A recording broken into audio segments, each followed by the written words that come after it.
Hi, my name's Amanda Hart and I'm an intuitive consultant, and I've been helping people for the past 24 years to overcome adversity by connecting to their angels. And my first experiences with angels was from the age of 3. It was a very profound experience, something I couldn't question or challenge at that time because I had no analytical thought processes at that time, so I just trusted. And those angels or those angelic experiences that I had throughout my childhood were there to help me to survive, to help me overcome many challenges that I went through with the adults around me. So I grew up in a very violent and troubled household, and it was all behind closed doors.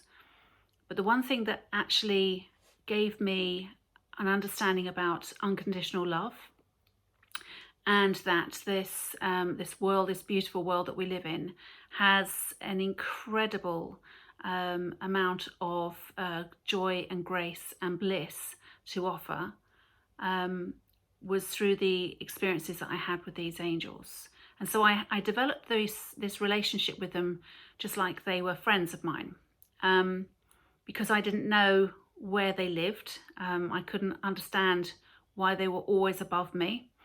I would assume that they lived in my father's attic, and so I chose the name The Guys Upstairs because I thought they lived on the top floor of our house. So many years after that, as an adult, I was challenged as a teenager and switched off that understanding, that recognition, that communication with them. Many teenagers go through that as we start to develop what we call the beta frequency of the mind, which actually is the frequency which is actually in the left hemisphere of the brain, and it is disconnected totally from the divine. Consciousness, or the divine, whatever you want to call it, stems from a connection that we have through the 3 frequencies in this side of the mind, and this is the delta, theta, and alpha frequency.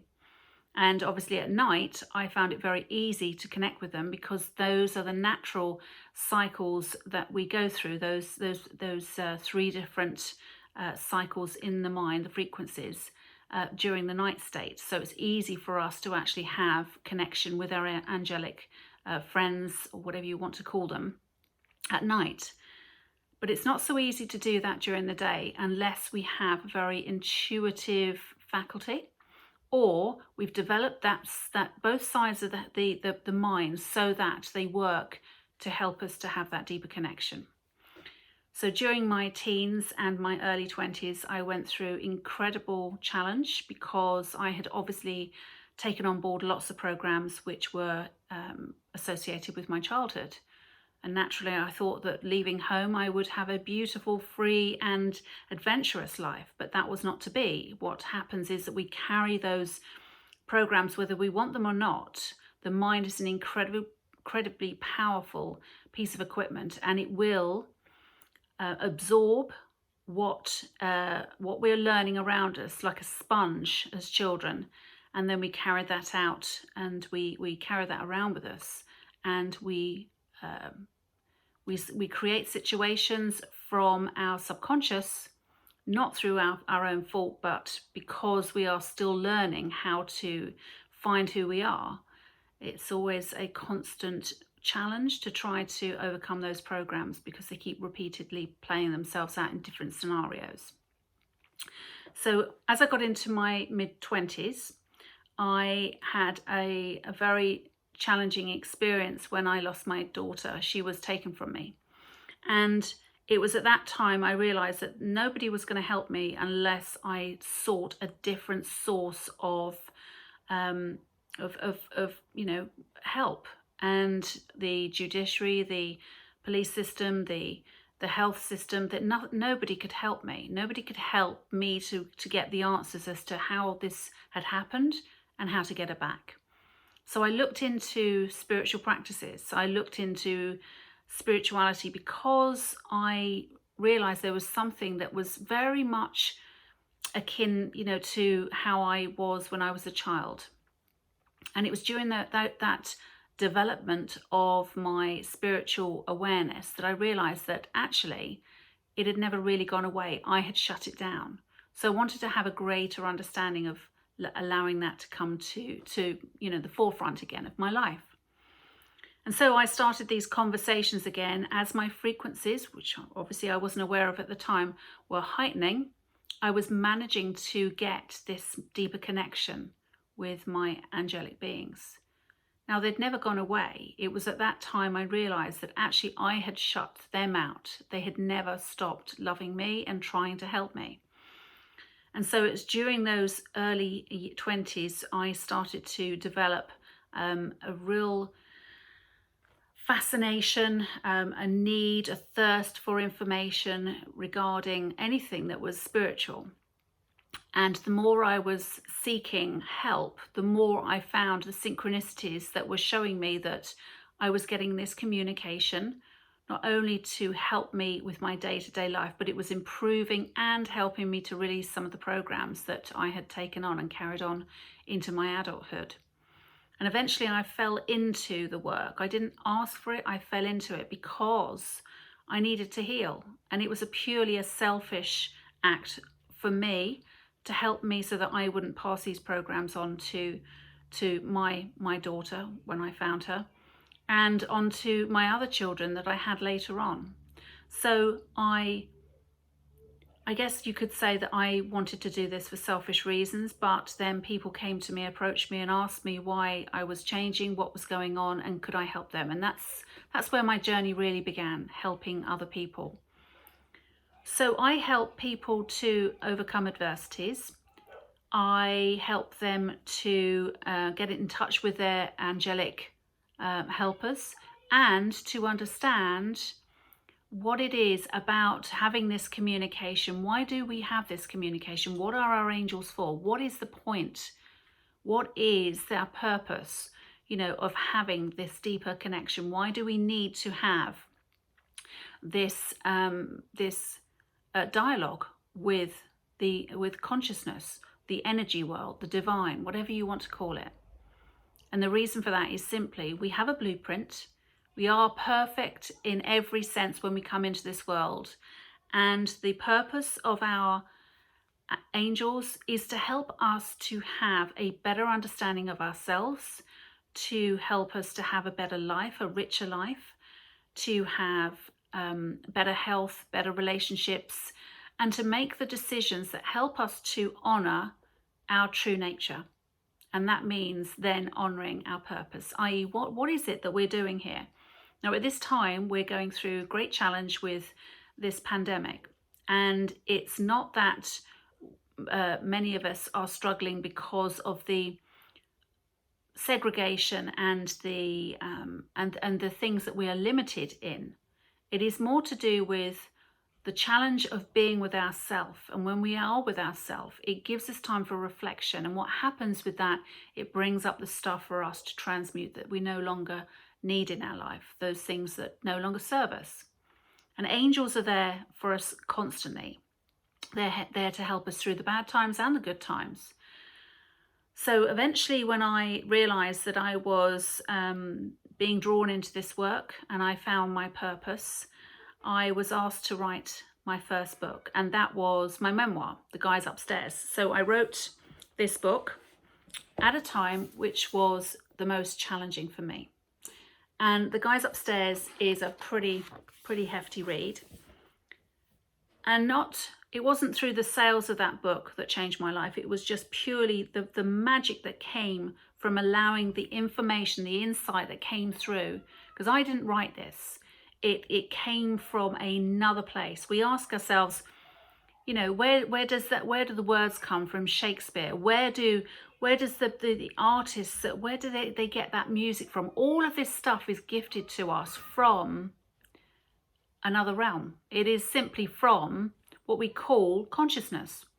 All that creative noise that's going on out there is simply being able to come through, filter through to us, so that we can have a richer life. And that's where music comes from. That's where words come from. That's where beautiful stories come from. It's where we pass so many I guess, inspirational, understandings of our life, and that all comes from the angelic realm.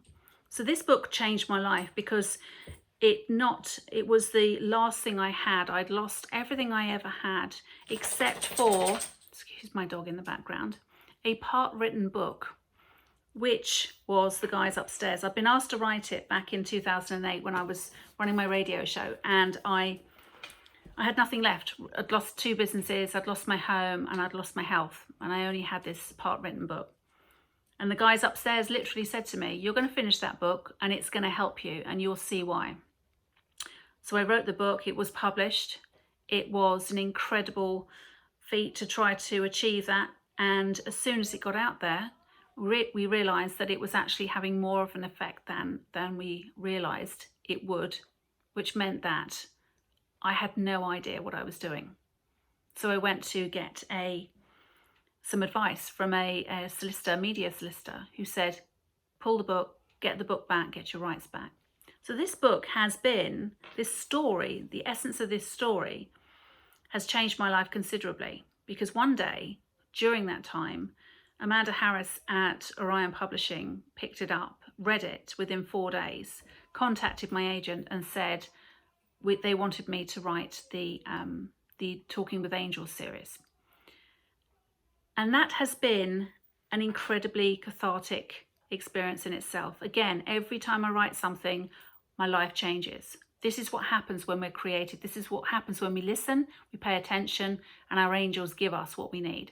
Now that might be that they are helping you because you work in, you're a teacher. And so therefore, when you are connected and you're on your songline and you are opening up to divine source, your angels can help you. And you know what it's like when you're saying something and thinking, where's this coming from? I don't even know what I'm saying here. This is not me.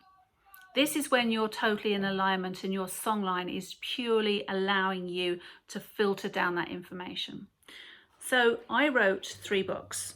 Talking with Angels of Light was the first book, and this is this one here. And I wrote that at a time when I had just lost a kidney. So 14 years post meningitis, I've had a lot of complications.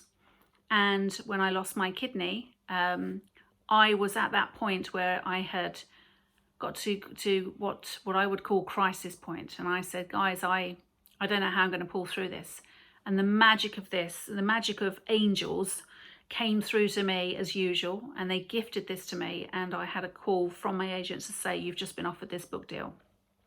So I wrote this book, Talking with Angels of Light, which is, I guess you would call the foundations for all the work that I teach. So I teach classes, I see people one-to-one, I teach development groups, and I help people to open up to what I call their genius potential so that they can actually experience the wonder of making decisions through our helpers, our angels.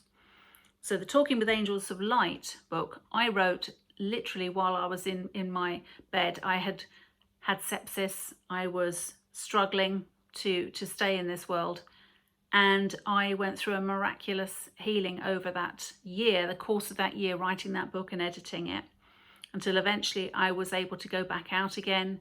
I was able to walk properly. I was able to conduct my life in a way that was giving me hope that my body was welling itself again. Now, I had been through a lot of trauma as a child, and I guess if you're listening to this right now and you've had any trauma yourself as a child, you may have actually had that replay itself out to you again in the form of one situation after another, just in another form. And what happens is it sticks in there like residue. And the reason we hold on to that is because we stay isolated and alone, and we do not realize that we have all this help. Angels are there to heal. Angels are there to help us with love. Angels are there to help us with money. Angels are there to help us with everything. So I wrote the 3 books so that they were all very individual, and that you can actually understand why we need to focus on different areas of in our world, so that we understand that actually they're all connected. and then it brings it back together again as the whole. So talking with angels of light was actually a very cathartic experience for me, and the people who contact me, the readers that contact me to say that this helped them, it's helped them heal, they have it as a talisman by their bedside, they carry it around with them. It's a tool that you would dip into and use constantly, because it's like a workbook. It's exercises in there and meditations, and it does help you to understand about having a responsibility and taking accountability for this vehicle that we're moving around in, which is the body, but understanding we are also the other elements, which is emotional and spiritual and mental too. And when we bring all that together and we honor all parts of who we are with these simple things that I've laid out in this book, which is, how we conduct our life, the thoughts that we're having, how we, our mantras, what we're doing every day, how we conduct our day. There's a very, very simple process that if we do something that actually works in alignment with who you are. This is not one glove fits all. It means that when you honor what feels right to you, and that is to allow yourself to intuit and use those inner senses, the clairvoyance, the clairaudience, and the clairsentience, which is all connected to what I call the T-zone here, which allows you to bring it all together.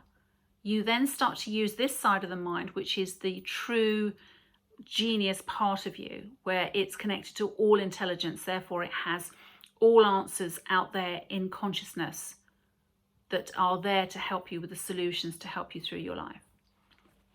So I also wrote Talking with Angels of Love, and this was a beautiful read.